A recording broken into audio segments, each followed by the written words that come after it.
This podcast contains strong language and adult themes from the outset. Finding the funny. Finding the funny. With Ruth and Ange. Finding the funny.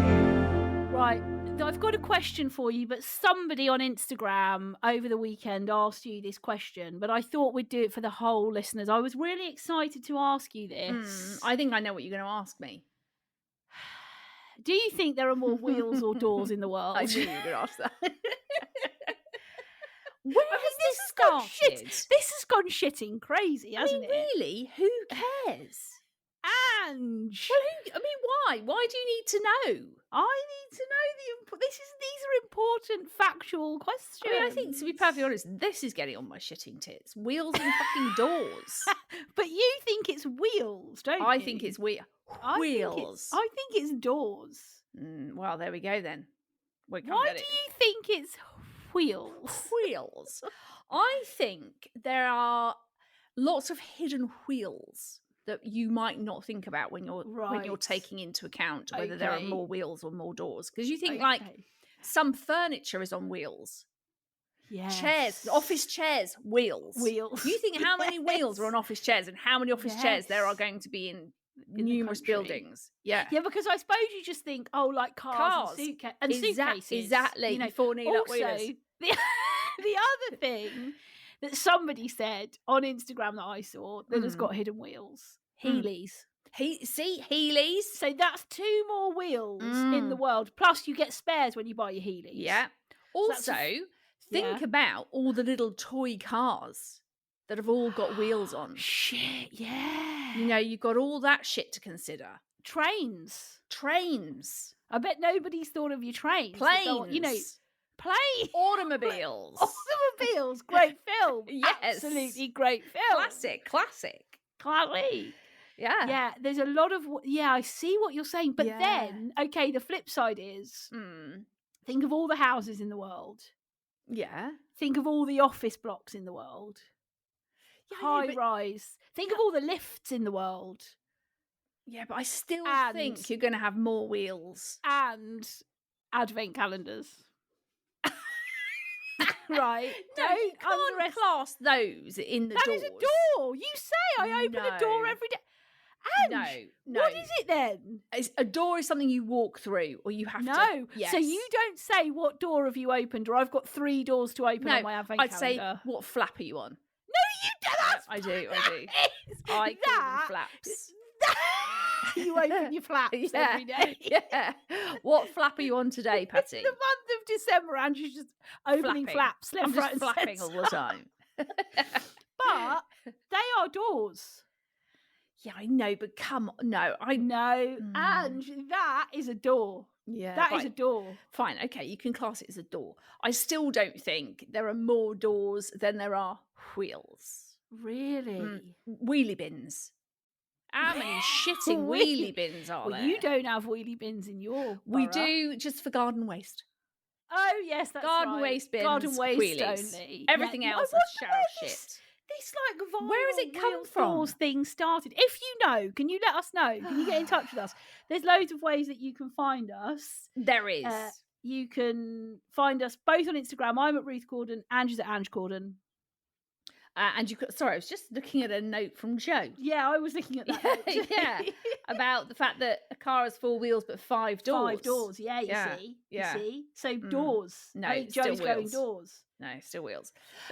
You can also find our podcast on Facebook and Instagram and on TikTok. Yes. Just search Finding the Funny Podcast. So get in touch with us. Where did this shit start?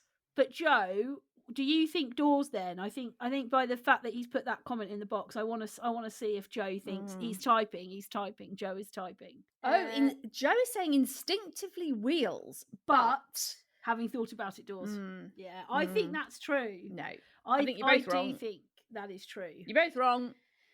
Now, there's something I need to raise with you. Right. Bloody hell, you've come in really... I've come in on fire. Big and fast. You know why, don't you? Why? I came on my period yesterday, which always means I'm like, Hallelujah, praise the Lord, hallelujah, praise the Lord. I've had a dark autumn, and I'm now in winter. And although winter is often tough for people, I'm like, woo, she's here. Brenda is here. Was it had it been like a long-awaited one, Pat? Oh God, it's been a heavy autumn. Oh shit! She's been a dark one. Although I'll just say this: I'm waiting to. Obviously, I spoke a couple of episodes ago about going to the doctor and potentially the going on the pill and stuff PMDD and shit. PMDD, yeah. Well, that's all gone a bit on hold for a couple of different reasons, but they're not sure. They're thinking I might be better on the implant. We're just having a few discussions with the doctor. Okay. Anyway, I've started taking magnesium and calcium supplements, that's the word, every day. And I am going to tell you this. The impact that has had on helping my anxiety has been unreal. Oh, what? How did you hear about someone said that to you? I looked on the Mind website about PMDD, and they said vitamin B complex and magnesium and calcium tablets are exceptionally good because magnesium helps to control the nervous system. Oh, okay. Yeah. Wow. So if you suffer with if you suffer with anxiety or you suffer with like very bad PMS or PMDD, I'm telling you, get yourself some magnesium tablets. It has been a game changer. Oh wow. Okay. I take 3 a day. 3? Yeah. Bloody hell, that seems a lot. Obviously, I'm not giving out medical advice. Just to say it's worked for me.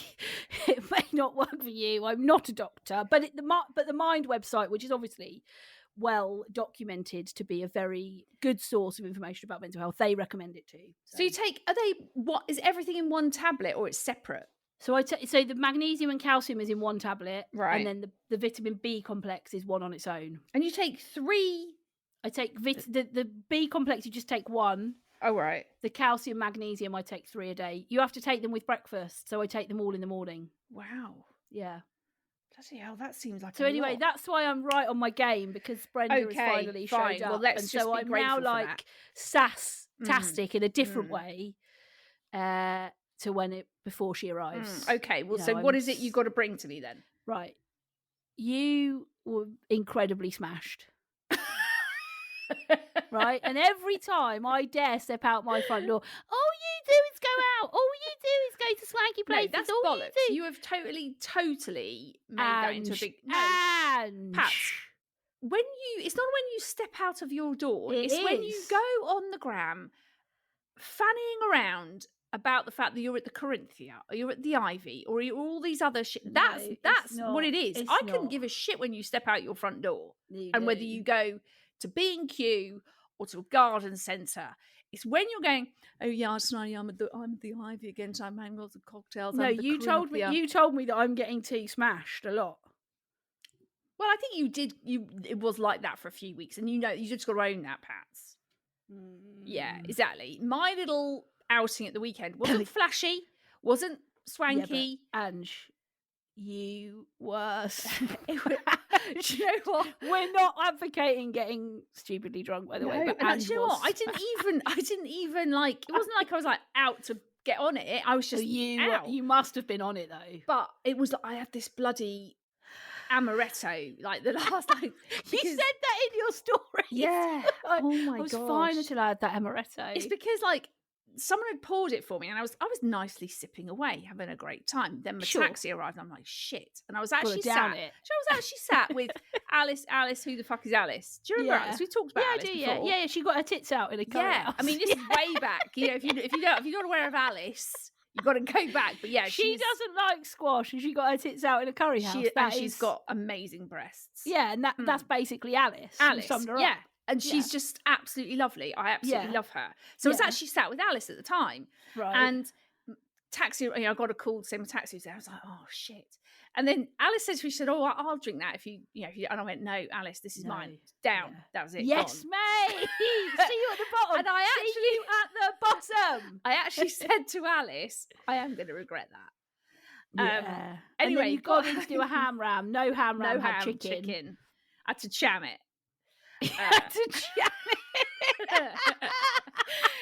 And the funny thing was, right, this is what Nels told me the next morning. Yeah. She said that I came in and she was actually already in bed, and I went up to see, say goodnight to her. I think Luna might be it. So I was like, come on, Luna, you need to come out and all the rest of it. Anyway, then I came back downstairs, and then she needs to go to the loo, and Ian was in the toilet upstairs, so she came downstairs. Right.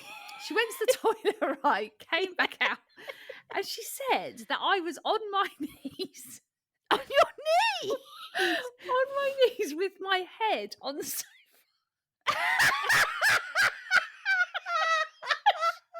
She said to me, she came out, she went, Mum, are you all right? I was like, yeah, I was just resting.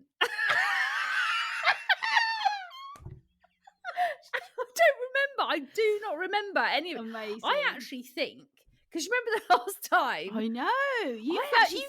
You're having memory blackouts. I do think I am. Now. Yeah, you are. I had zero. This was like, Sunday morning. She's telling me this. I'm like, I don't remember that. Yeah, I don't remember talking to her. You're getting to the age where you can't remember. No. You can't remember shit. Joel was out. He'd been out, and he came in about 1, because I got in about like 11:30 or something. Right. Joel got in about 1, and I was just completely passed out on the sofa. Yes. So I had like zero recollection of the whole shebang, but it was great, and we just went. It was really nice actually. Just went out to Janet's. Janet. Yeah, Jan. Down Janet's, and we went to this like little local place in town. Street food. Back to Janet's. Yeah. So, but yeah, it was good. Well, I just want to say right here to document this that I have not been smashed at all for like pretty much coming up to a month. So, well done, Pats. In fact, over a month. Have you got something planned for the weekend then? No, we've got zero. Oh, we are actually seeing our friends on Friday night. Right. Okay. Now, if Matthew, we were out Saturday, but I said to Marty, I'll drive if you want me to. So I've had no booze for the last however many weekends. Okay. And we're out Friday. I might partake. Patty might come out Friday night. It would have been 5 weeks since she's been there. Okay, so, nice. We'll have to have that conversation with Marty. I think we also need to just touch on, and actually, I kind of forgot about this. And then, because we had obviously, Queen Dawn on last week, who was. Can we just say how amazing? I'm so sorry that it's just us two this week, guys. I'm so a bit of a sorry. letdown now, isn't it? But to everyone who found us through Dawn, welcome. We're so pleased you're here, and we hope you stick around for the ride. But wasn't she? Oh my God, they say never meet your heroes. She was amazing, wasn't she? Oh, just the most loveliest, warmest, most generous. Yeah. She really was. Like she's such a good storyteller, isn't she? I've been thinking about that. Like she just tells stories so well. I've actually had some little text massages. Yeah, same with Dawn. With Dawn, but also with Ruth Jones. Yes. Yes, she sent me a couple of messages over the weekend saying that she was checking in with the old Dawny podcast. Yes, Dawn. Yeah. She sent me a message last night saying, I'm really hoping that you're working on the stand-up. Oh, we got to talk about that, mate. Bloody hell, mate. I know. Yeah. I think it's you that we've got to convince. Yeah. Somebody said to one of the friends I saw on Saturday night, we had a conversation about it, and Andy said, well, why don't you just do it on your own? Well, why don't you just do it on your own? And I said, absolutely no way.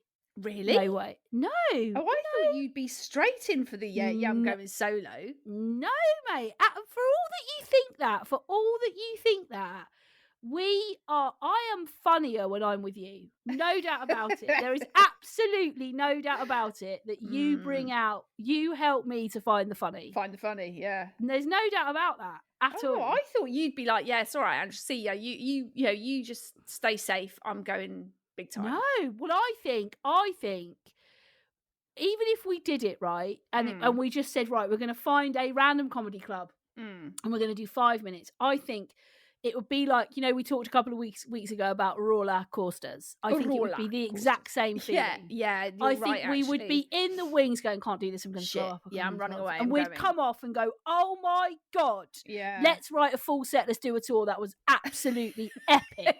Yeah. So I think he would love, and I just think, like, I was thinking about this. How many times can I say think in one sentence? I just said think about 1,000 times. I think we would. I was trying. Do you know what gets on my shitting tits? What? It's when people say, and I do say this sometimes, but I'm really trying to curb it. I thought in my head, of course you did. What else did you fucking think? You actually have said that. I thought in my head. Yeah, and I hear other people say it as well. And then I went out the door and I thought in my head. Yeah. Well, yeah, of course, in your head. You're not thinking out of your buttocks, are you? Well, unless you're Ed Sheeran, you might be thinking out loud. Anyway. You did a...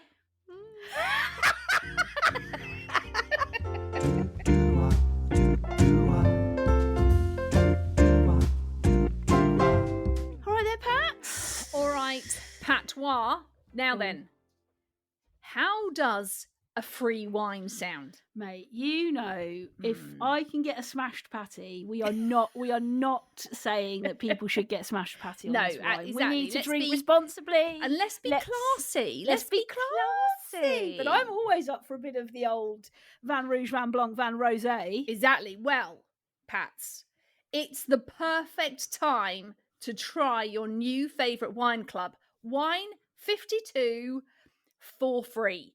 I mean, it's not completely free because you do have to cover the postage cost of £5.95. But come on, 3 bottles for £5.95. I mean, mean, you can't even get a Mackey's for that. Exactly. And all you need to do is go to www.wine, and then you put the numbers 52, so wine52.com/funny. As I said, cover the postage cost of £5.95, and you'll get 3 bottles delivered to your door. Now, do you want to know what wines they're going for this month, Ange? I bloody do, yes. Well, the Wine Odyssey takes us to the stunning north of Portugal. Okay. Because, Wine 52 is also a discovery club. It's all about showcasing the very best wine from a different region each month. Love that. So close your eyes, lie back, and imagine you're on the sunny shores of North Portugal. Hello. There you will find a gorgeous white made from a blend of local grapes. Brilliant. As well as, and I know that you're going to love this, a vibrant, medium-bodied red. I mean, give me a vibrant, medium-bodied red every day. And I am the happiest person in the world. And look, and it's great for you because you can choose your own mix. You can have red only, white only, or a mix of the both. You get Glug. I don't know if you've read Glug. Glug magazine, nice. Absolutely brilliant. And what else do you get, Pats? Well, and this is really this is the big seller for you, isn't it, Pats? Your tasty snacks. Because actually I'd pick the snacks over the wine. Over the wine, yeah. So actually, I'm joking. Wine 52 is sensational wine. And after your free 3 bottles, you'll join the monthly wine club. No minimum commitment. If it's not for you, pause or cancel at any time. So remember, it's www.wine52.com/funny to claim your 3 bottles today.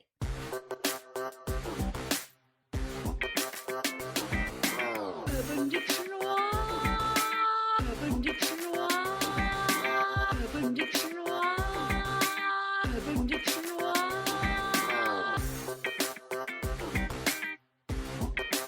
And as we come out of the jingle, give us your Urban Ange. Okay, this week's Urban Dictionoir is mask fishing. Is it like if you've lost your mask? And you go fishing for another one? And you're like, it's like in the dark or something and you're trying to find it. No, it is not that. Have you ever had that though when you've dropped your mask somewhere in the car and you're like, fucking hell, it was in here? I mean, at some points, my car has just been half full with masks. Yeah. And you're like, shit, oh, it's all right. I'll just take the random 20 in my back seat. Yeah. Right. Okay. Mask fishing. Okay. Yes. The phenomenon where a person appears to be more attractive because they are wearing a face mask. That's me. That is definitely me. This is the little, example Ditty. Yeah. I thought this guy was totally cute, but then he took his face mask off and I can see that he was mask fishing. So it's like catfishing, isn't it? Yes. It's like being a catfish, but in a mask. Yeah. That is definitely me. It is not you. Oh, mate, it hides the chins. A mask. My eyes are probably the best feature on my face. I've got a nice nose, and look, chin up, I'm all right. Chin down is a fucking nightmare. So what that mask does, even I am even better if you know when it became like the trend to have your mask on but just pull it down under your chin when you're walking around outside, and then I even look better like that. It completely absorbs the 38 chins. So have you ever had it though where you thought sort of clocked someone else and thought, oh, hello? Yeah.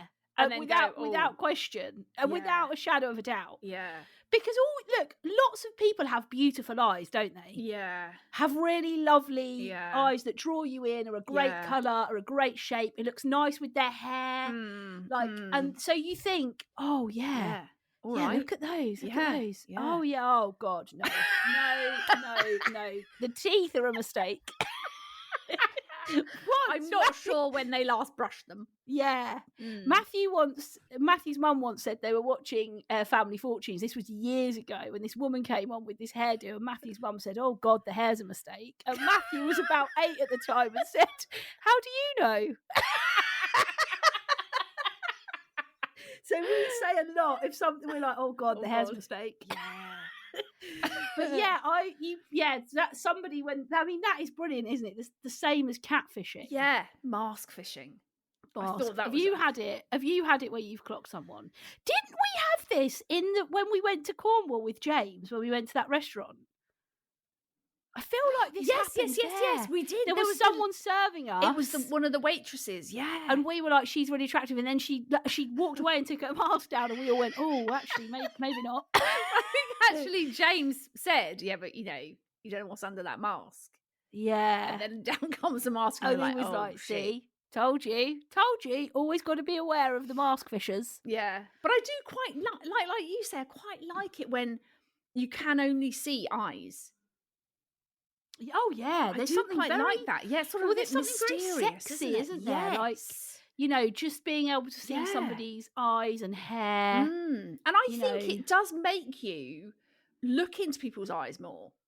Oh, yeah, definitely. Yeah, for sure. You're like, there's nothing else there I can look at. I've got it is just your eyes. I can't stare at your awful teeth. I've got to look you in the eye.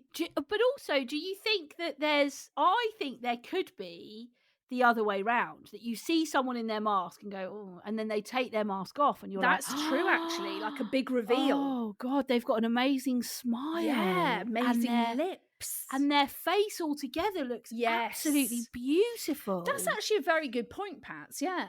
Thank you. Thank you. I appreciate because that. I think like you, I think my eyes are probably one of the best features of my face. Well, all three of us have got quite good eyes. Good eyes, yeah. But if you haven't, I mean, that's a real shitter, isn't it? When you got to wear a mask. Yeah, and if perhaps you've got your eyes are nice, but your lips are amazing, or your eyes are nice, but actually your whole face together. And I have had instances where I've perhaps come out of a supermarket and somebody's take their mask off, and I've been like, oh wow, yeah, it's similar, isn't it, to when you take your clothes off. Exactly because I think when I take my clothes off, it's a bit like, right, you've got 12 layers of Spanx on, right? Or like people who wear really sort of push-up bras. Yes. You know, your breasts in your bra and you've got a low-cut top on. Everyone's, you know, the guys are like, or even the girls are like, hello, breasts. She's got great breasts. But breasticles. take that bra off. With them. Well, they either drop to the floor or there's actually nothing there. Yeah. You know, you're expecting a nice big pair of bosoms. Well, not necessarily, you know, a nice big pair. We had this discussion last week, didn't we? Sometimes those big pairs can get annoying. Yes, true. You know, but I think you want to screw them up. I think it's the thing of, you know, if you don't have much breasty and you want to have big breasties and you get the bras that make you look like you've got big breasties. Well, I just think but actually you don't. With my bra, it is like, oh, they look quite nice. And then with them. Oh, yeah, mine too, mate. You know, you get that like, oh, right, wow. I actually miss having great breasts. Do you? Yeah, I think you've got great breasts. No, but not without a bra on now. Right. Okay. You know, in my sort of really, you know, youthful days, you know, just pert. Yeah. Pert and, you know, no bra needed. You could just, you know, and now it's like, no, you can't do that, Ange. You can't do that. So, yeah, similarly, some people take their clothes off and instead of it's a, oh, wow, you are absolutely hot as anything. Hot to trot. Yeah. It reminds me of that Bruno Mars carpool that James did where Bruno Mars plays Versace on the floor and James goes, yeah, the difference between me and you is that I've never dated a woman that's wearing Versace. And then there's a bit where Bruno says you undo the back and watch it fall and James says, yeah, similarly you undo the back, watch it fall and then reel find off all the Spanx. Yeah. Yeah, that's me. It's like, oh, how much Spanx? Oh, you've got, and there's another layer. Oh, right. Oh, yeah. Okay, I wasn't expecting this because in this Spanx you look all right. I mean, you can't beat a Spanx, can you? Oh, God, bloody it's a lifesaver. Lifesavers, it's an they absolute lifesaver. It's an investment for me. It's been an investment piece. It's an investment piece. Some people buy a watch or a bag. Some people buy or a car. Yeah, I just invested in Spanx. Just suck it all in. Yeah, yeah, absolutely. Well, there we go. Urban. There's your Urban Dictionoir. Now, Pats, you're bringing the tits. You were straight in, like prep. You were like, I've got a tits. Have you got an urban? Straight, you know, that was it. So, okay, I am interested to hear the tits. Okay, so what's getting on my shitting tits is call centre staff who don't stop talking. Right? So you phone up, perhaps you're doing an upgrade on your phone. Okay? Right, yeah. And John answers the phone and you tell him you want to upgrade your phone and he says, okay, Patty, that's great. Just going to open up my screen here. Just opening up my screen now. Just going to pop your name in. Can I take your postcode? Popping your postcode in now. That's great. Okay, Patty. So as I can see, and you're like, and then he'll say, hang on, I just need to check something else. So then it goes silent.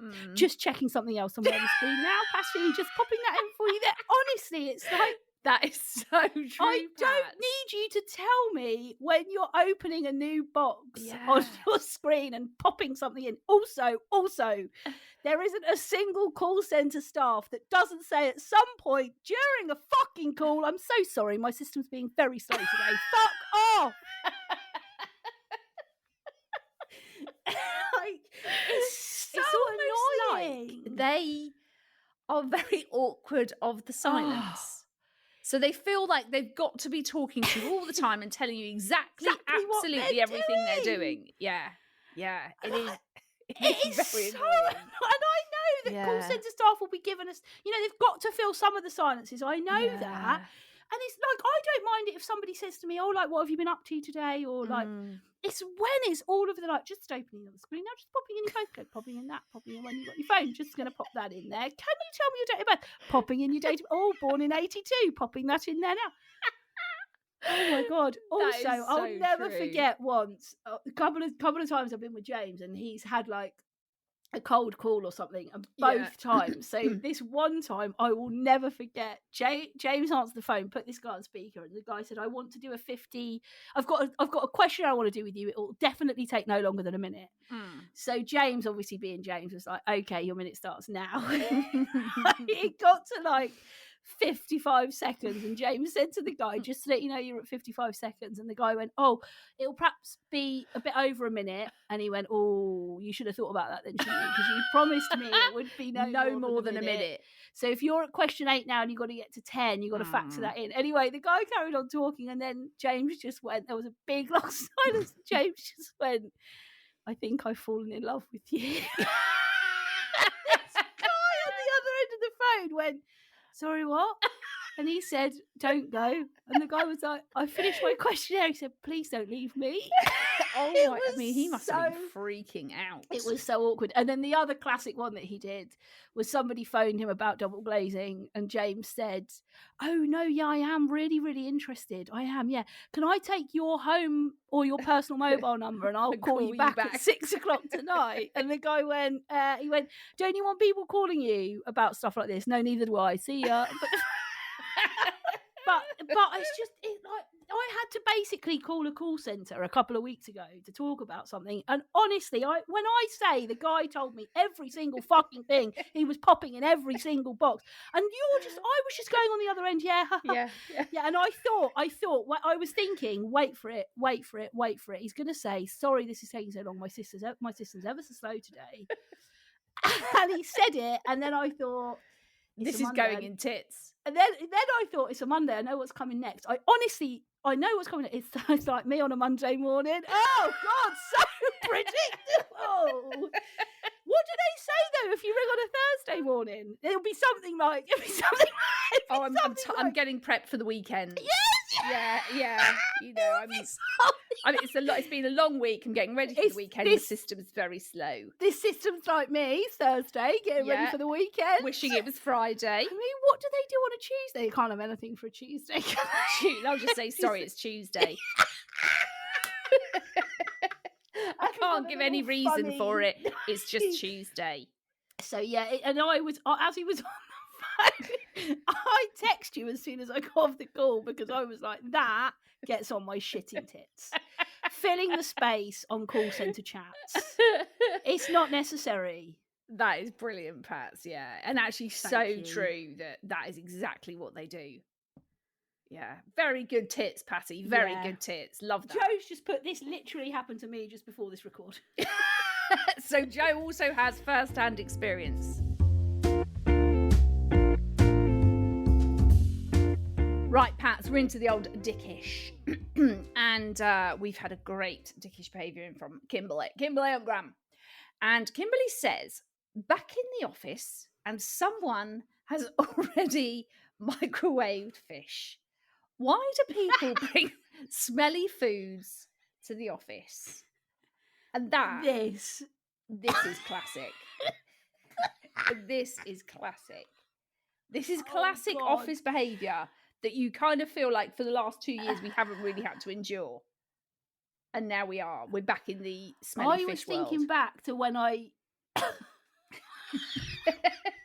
I was thinking back to when I worked in an office. When this dickish behaviour came in, I was thinking back to when I worked in an office. Yeah. And I sometimes, you'd have been working at your desk, you think, I'm going to go make myself a drink, and up you get. And as soon, the backdraft when you walk into the kitchen, why has somebody bought chosen fish? To do that? Like trout in to microwave trout. Trout.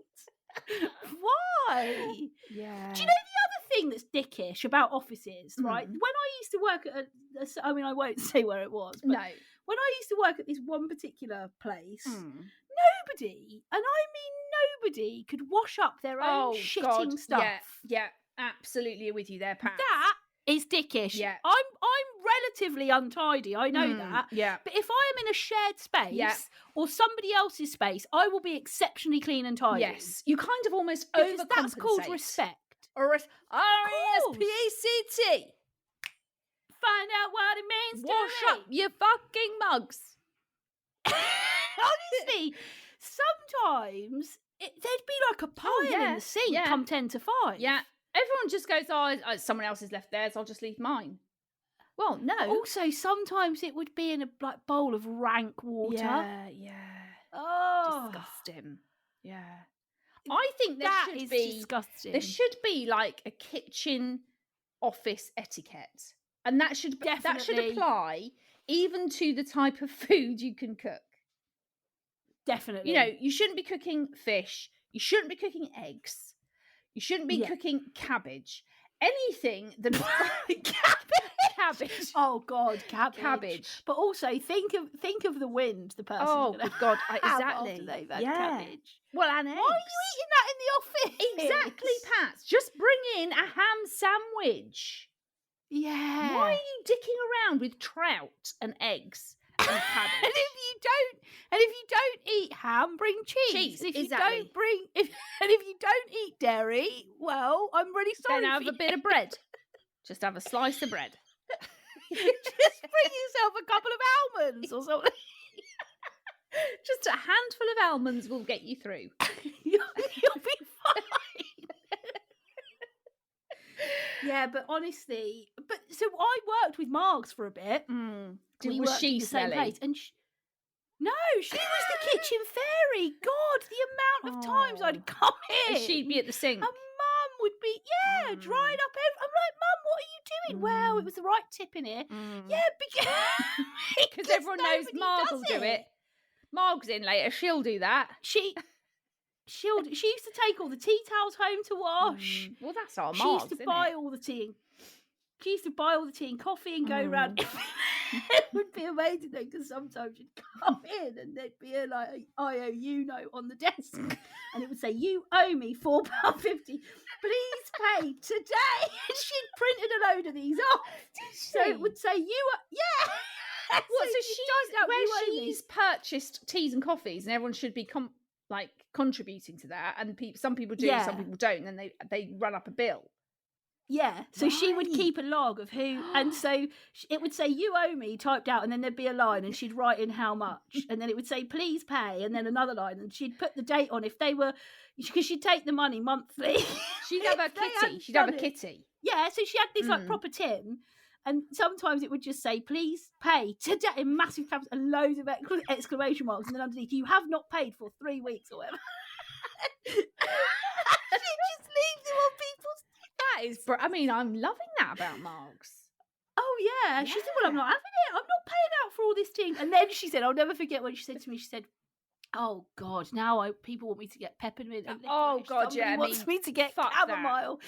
Somebody won't drink anything but decaf." Oh God. Well then sort yourself out, Trisha. Buy your own shitty decaf in. Well, when Mum retired, somebody else in the team took it over, and I think within about 2 weeks she'd messaged Mum on Facebook saying, "I've given it up. I've said he's got to bring their own in." How did you do that for 20 years? Yeah. Yeah. It was so funny though, the little note, "Please pay today." You have not paid for 3 weeks. If you don't pay up, I will be sending round the what do you call them? Bailiffs. That's the one. To your desk, and they will bailiffs will take away your screen if you don't pay up. Or we will start with some paper clips. That'll be the first thing to be removed. Paper clips. Well, no, because they couldn't take that, because that belongs to the office, didn't it? They'd be like, the bailiffs will take away your favourite biro.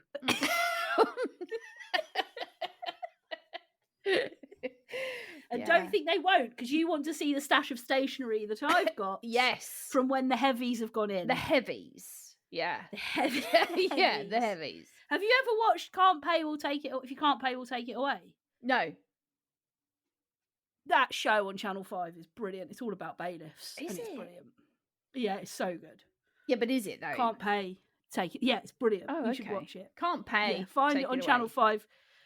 It's always on it's on catch up. You can always find it on 5 catch up. But watch a bit of an episode and report back in next week. I shall do that, Pats. Can't Pay, or take it away. But that is a great dickish. It is. And I would like to hear from our listeners. Yes. What's the worst thing somebody's cooked in your office? Yeah. What is the worst things? There's loads of ways you can get in touch with us. You can find us both on Instagram. I'm at Ruth Corden. Ange is at Ange Corden. And you can find our podcast on Facebook, Instagram, and TikTok. Just search Finding the Funny Podcast. So we're into the final stretch of the show now. And Ange, I thought it would be good for for us to check in with how's your therapy doing? We haven't done that for weeks. I feel like we dropped the ball a little bit. Well, I don't think we dropped a ball. I just thought, you know what? Sometimes it's nice to sort of keep that stuff a bit under the radar and then just, bring it up every now and then. Yeah. So how's it going? So it's going very well. Good. I'm coming to the end of mine now for a bit. Yeah. Just because, there's a few reasons really. One, I feel like I've really gained or learned a lot about myself, about how I interact with others, how I deal with things that come up.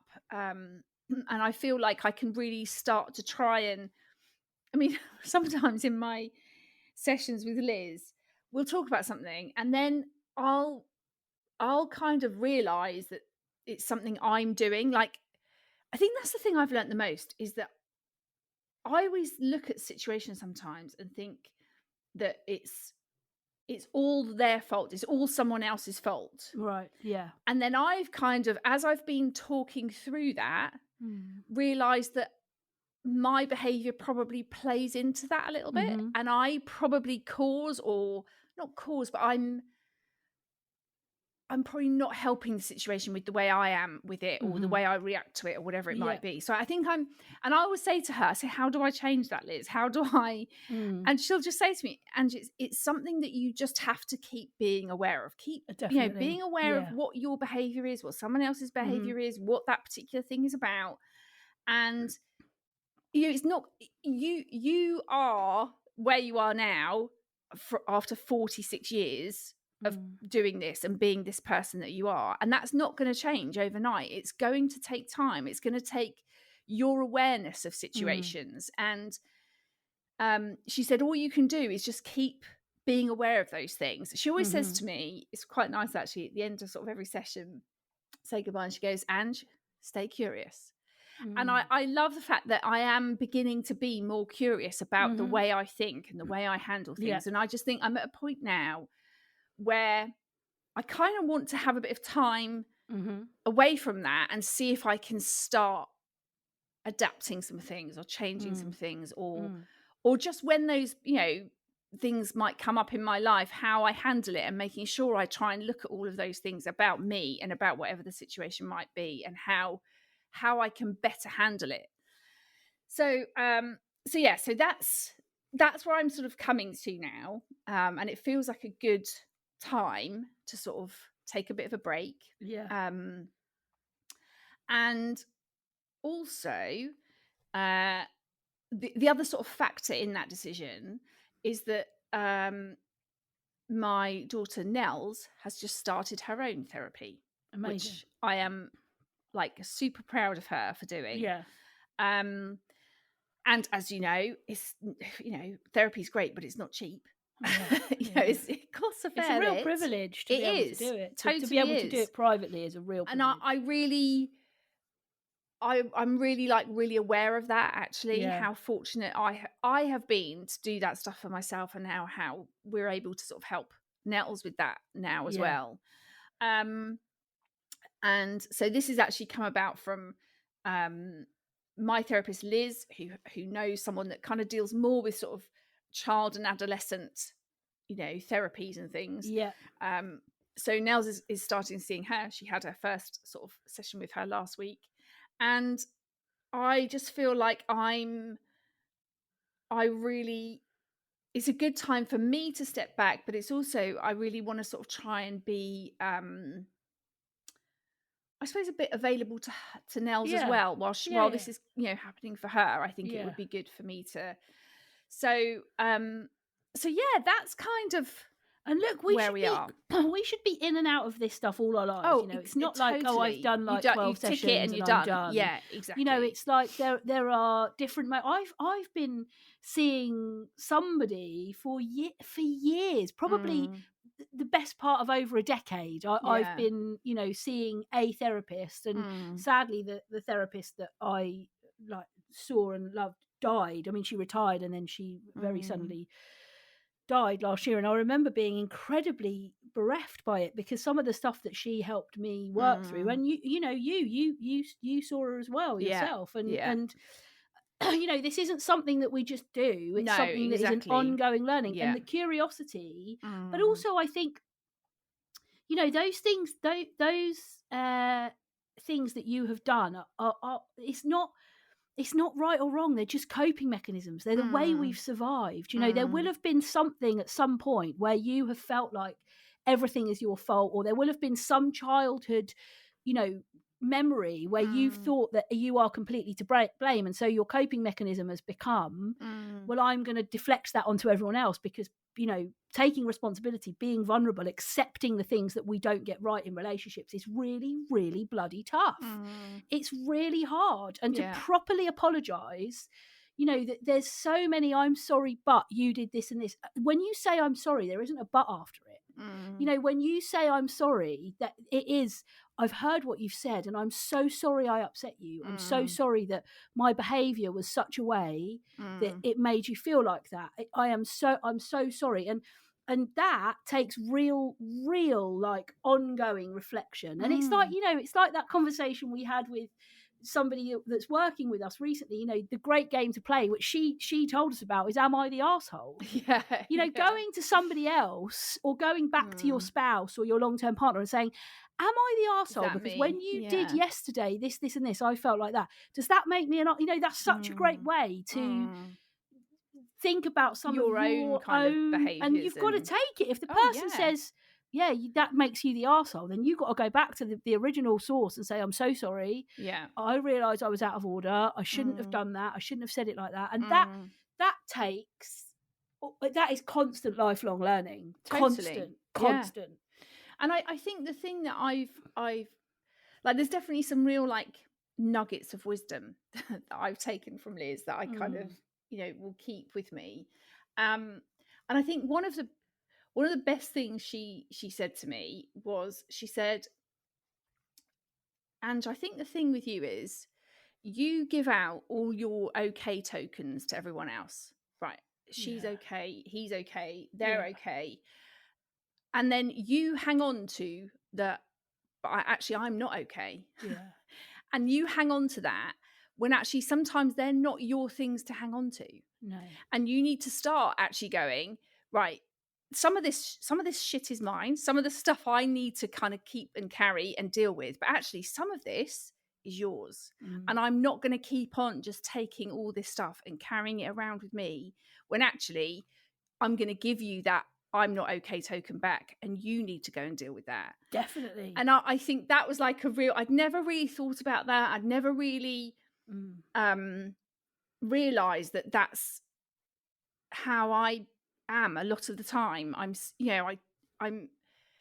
end up carrying these I'm not okay tokens around with me, when actually I probably don't need to, and I shouldn't. Because you can't take responsibility for somebody else's shit, can you? No, exactly. And that is a really hard. I remember I saw a therapist in my teenage years, and I will never ever ever forget her saying to me, the way that somebody takes something is not your responsibility. As long as you say it in a really kind way, and you try and do it in the most measured way. I'm not talking about going around and calling people horrible things and being nasty to people. But if I take something to somebody about the way something has made me feel, how they choose to respond to that is you're not okay. Then that's down to you to figure out what you're not okay with, and to sift through that and come back to me so that we can have an adult conversation about it. I can't take responsibility for other people's shit. No, exactly. And unless people take responsibility for their own, the only thing I can do is put boundaries in place for what I'm not going to take responsibility for. Yeah. And also to be able to kind of go, I know some of this is mine. Yes. Some of this is stuff that I know is mine and I need to deal with, but actually it's not all mine. Yeah. And that's I think what I'm learning, and I'm trying to sort of manage that stuff better in my life. And that doesn't mean we're not empaths, or we don't care about other people, or we're not desperately interested, because we can say to people, I know you're not okay with this, and I'm here if you need to thrash that out with me. But what I'm not going to do is I'm not going to carry it and take responsibility for it. Yeah. I'm happy for us to have a conversation where we continue to try and work out the best way for both of us. Yeah. But I'm not going to just carry your shit around anymore. This is now down to you to do some of your own work and take responsibility for your own stuff. Because otherwise we just get completely overloaded and it's overwhelming. Yeah. We can't manage our own stuff and somebody else's. Someone else's. It's impossible. Yeah. But yeah, I mean, that sounds like you've done some really good digging deep, and it's a lifelong thing, isn't it? It's been so I've found it really cathartic, actually. I've really found it like and quite sort of eye-opening. Things that you kind of start verbalizing some of the stuff that and like I've said before, perhaps I'm a bit of an internal processor. I take it all in, it stays in.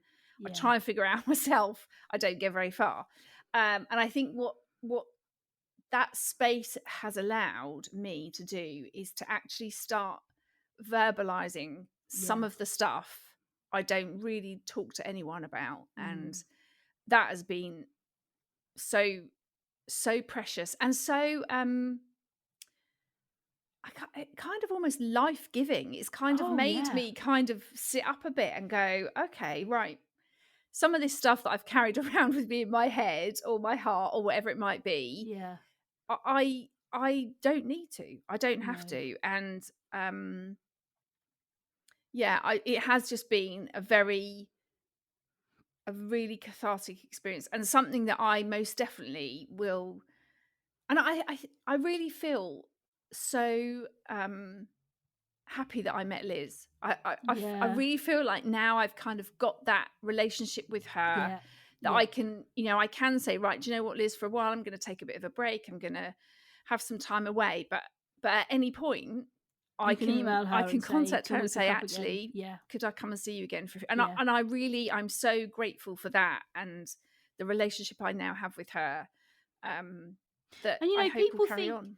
People think you have to wait for some traumatic massive thing, for you to find a therapist, and it's just not. No, it's just not true. That narrative is a lie. It's like that whole question of what have you got to be depressed about? Well, what haven't I got to be depressed about? We nobody has had a perfect childhood. No, our parents have done the best job they knew how to do, but nobody has had a perfect childhood. So, and also, the thing that I learned the most in the EMDR I had a couple of years ago was our inner child is so forgotten but so vitally important, and we all need to continue to parent that inner child. They don't go away. That inner child that was frightened or confused or lost or all, when we feel those things again, all those things come way back to the surface, and all that is our inner child going, shit, I felt this before.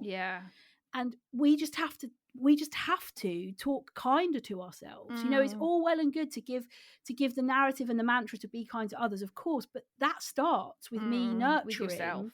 And I remember when I did my EMDR, my therapist Kate said, I want you to wear something, and I wore a scrunchie, and it was a constant reminder that little Ruth is still there, and I need to sometimes hug her, look after her, say goodnight to her, and check in that she's okay, because I've got to be able to trust myself. I've got to be able to trust that I can meet some of my own needs, and I've got to be able to trust that I can do the nurturing of myself when other people can't. And that really is why we get in a bit of a pickle, because we expect everybody else to nurture us when we haven't done that work to do it to ourselves.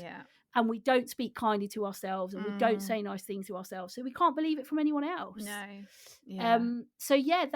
inner child, that inner small person is also so vitally important to continue the nurture and the growth that you need to figure all this stuff out. And we never figure it out, do we? It's like a constant learning curve, isn't it? Oh, totally.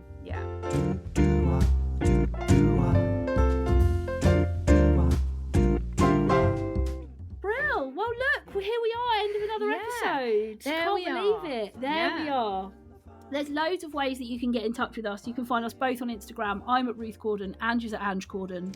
And you can find our podcast on Facebook, Instagram and TikTok. Just search Finding the Funny Podcast. But thanks very much for joining us as always. We're so grateful that you continue to listen, and we will be back next week helping you to find more of the funny.